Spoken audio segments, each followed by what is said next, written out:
Good morning. I'm sitting here, relaxing a little bit.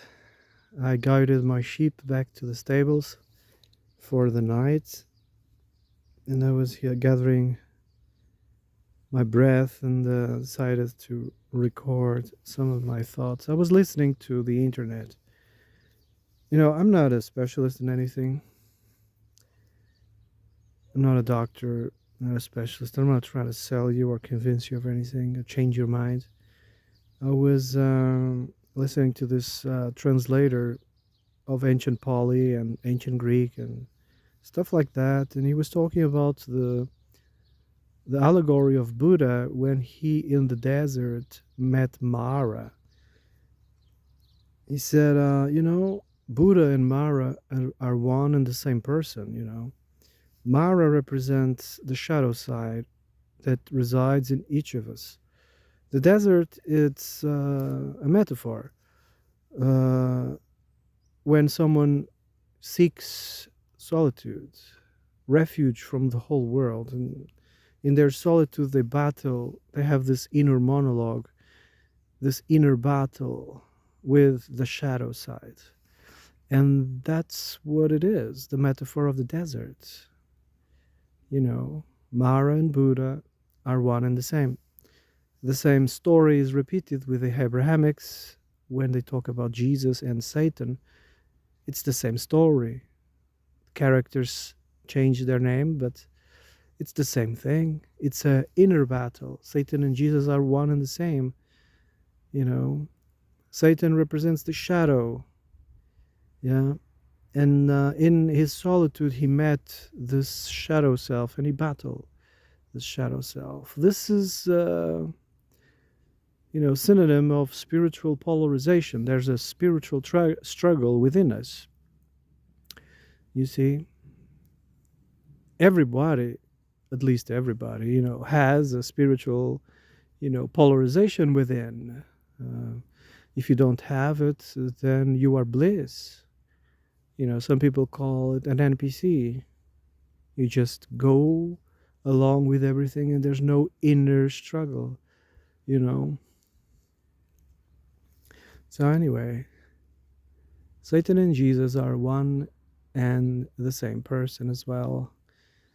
The true self, the transcendent self, the immortal, is and always be in conflict with the fake self, with this shadowy self. This shadowy self is part of this world, you know. It's like the Gnostics call the creator and the demiurgus. One is the mirror of the other. The creator, the one, is outside the creation, while the demiurgus works from within. It's the principle and the attributes. One is the mirror of the other. And this polarization within each of us is similar. Often we seek solitude to put things in order, right? Well, at least most of us. I don't know. Each one of us does it differently, right? Each one of us does it differently. Mm. But there's people who don't require this meditation, quote unquote, doesn't require to have this inner battle between the true self and the fake self. No, they don't have any spiritual polarization at all. They are serene, immovable. They go through their lives, without any spiritual polarization. Sometimes we call them NPCs. They don't reflect anything. They're always happy.